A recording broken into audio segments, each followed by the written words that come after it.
నరసింహ జయంతి వృత్తాంతం. నరసింహస్వామి విష్ణుమూర్తి అవతారాలలో చాలా ముఖ్యమైన, శక్తివంతమైన అవతారం. నరసింహస్వామి శరీర సగభాగం మనిషి ఆకారం, సగభాగం సింహ రూపంలో దర్శనమిస్తారు. హిరణ్యకశిపుడి వరాన్ని ఉద్దేశించి స్వామి ఈ రూపంలో అవతరించారని పురాణాల ప్రశస్తి. హిందూ పురాణాలలో పూర్వం కశ్యపుడనే ఒక మహర్షికి భార్య దితి, ఇద్దరు కుమారులు హిరణ్యాక్షుడు, హిరణ్యకశిపుడు అని ఉండేవారు. విష్ణు భగవానుడు లోక కళ్యాణార్థం రాక్షసుడైన హిరణ్యాక్షుడిని సంహరించాడు.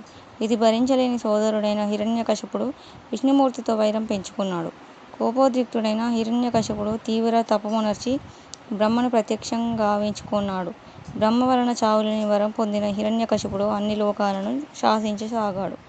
దేవతలను, మునులను, ఋషులను బాధించసాగాడు.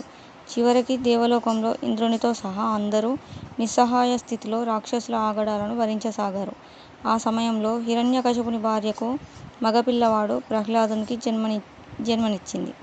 ఆ పిల్లవాడికి ఈ రాక్షస ప్రవృత్తులు ఏమీ అంటలేదు. అతడు పూర్తిగా విష్ణుమూర్తి భక్తుడయ్యాడు. హిరణ్యకశిపుడు శతవిధాలా ప్రహ్లాదుని విష్ణుభక్తి నుండి మరల్చుదామని ప్రయత్నించాడు. ఎన్ని మార్లు ప్రయత్నించినా విఫలమవుతూనే ఉన్నాడు. తండ్రి ప్రయత్నిస్తున్న కొద్దీ ప్రహ్లాదునిలో భక్తి మరింత ఎక్కువ కాసాగింది. ప్రహ్లాదుని మృత్యువు వరకు తీసుకెళ్లినా అతనిలో ఏ మార్పు లేదు. విషప్రయోగం చేసినా, ఏనుగులతో తొక్కించినా, లోయలో పడవేసినా ఎప్పటికప్పుడు విష్ణుమూర్తి రక్షిస్తూ ఉండేవాడు. ప్రహ్లాదుని నారాయణ మంత్రం విన్న మాత్రంతో క్రుద్ధుడై తన కుమారుని పరివిధాలా మృత్యు సమీపానికి దండించే నిమిత్తం శిక్షలు వేయసాగాడు. ఇక విసిగిపోయిన హిరణ్యకశిపుడు నీ విష్ణువు ఎక్కడ ఉన్నాడో చెప్పమంటాడు. ఇందు గలడని అందు లేడని సందేహం వలదు. ఎందెందు వెతికినా అందందే గలడు శ్రీహరి అని సెలవిస్తాడు ప్రహ్లాదుడు. దానితో మరింత ఆగ్రహావేశాలకు లోనై ఉన్న హిరణ్యకశిపుడు అయితే ఈ స్తంభంలో ఉంటాడా నీ శ్రీహరి అని ఒక్కపెట్టున ఆ స్తంభాన్ని తన గదతో పడగొడతాడు.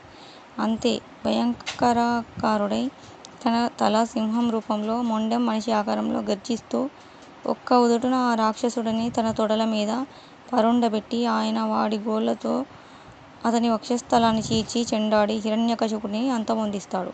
ప్రహ్లాదుని ఆశీర్వదించి ఎవరైతే ఈ రోజున నా నామ సంకీర్తనతో ఉపవసించి ఉంటారో వారి సమస్యలు, బాధలు తొలగిపోతాయని సెలవిస్తారు.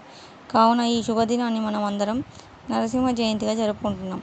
ఈ రోజున స్వామివారి శాంతి కొరకు పానకం నివేదించడం ఆనవాయితీగా వస్తుంది.